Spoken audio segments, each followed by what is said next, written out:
ಅಯೋಧ್ಯೆ ರಾಮ ಮಂದಿರ ಲೋಕಾರ್ಪಣೆಗೆ ಒಂದೇ ದಿನ ಬಾಕಿ.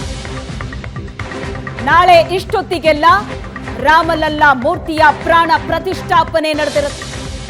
ತ್ರೇತಾಯುಗವೇ ಇಳಿದು ಬಂದಂತಿದೆ ಅಯೋಧ್ಯೆಯಲ್ಲಿ.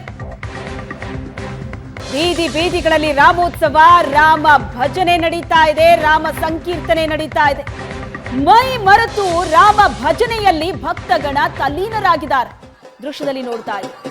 ಲತಾ ಮಂಗೇಶ್ಕರ್ ವೃತ್ತದಲ್ಲಿ ಕಲಾವಿದರು ನೃತ್ಯ ಸೇವೆಯನ್ನ ಸಲ್ಲಿಸ್ತಾ ಇದ್ದಾರೆ. ದೇಶದ ವಿವಿಧ ಕಡೆಯಿಂದ ಕಲಾವಿದರು, ಗಾಯಕರು ಬಂದಿದ್ದಾರೆ ರಾಮೋತ್ಸವಕ್ಕಾಗಿ. ರಾಮೋತ್ಸವದಲ್ಲಿ ಹಾಡು ಹಾಡ್ತಾ ಇದ್ದಾರೆ, ಹೆಜ್ಜೆ ಹಾಕಿ ಸಂಭ್ರಮಿಸ್ತಾ ಇದ್ದಾರೆ ಕಲಾವಿದರು.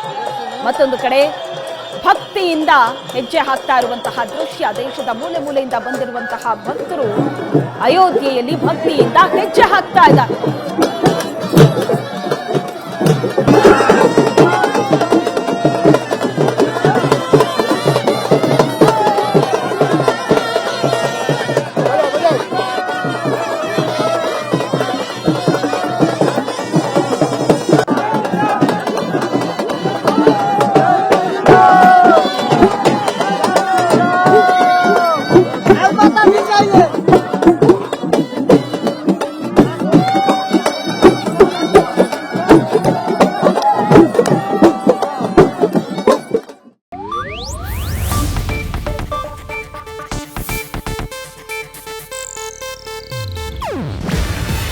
ಇದು ಏಷ್ಯಾನೆಟ್ ನ್ಯೂಸ್ ನೆಟ್ವರ್ಕ್ ಪ್ರಸ್ತುತಿ. ನೀವು ನೋಡ್ತಿದ್ದೀರಾ ಏಷ್ಯಾನೆಟ್ ಸುವರ್ಣ ನ್ಯೂಸ್.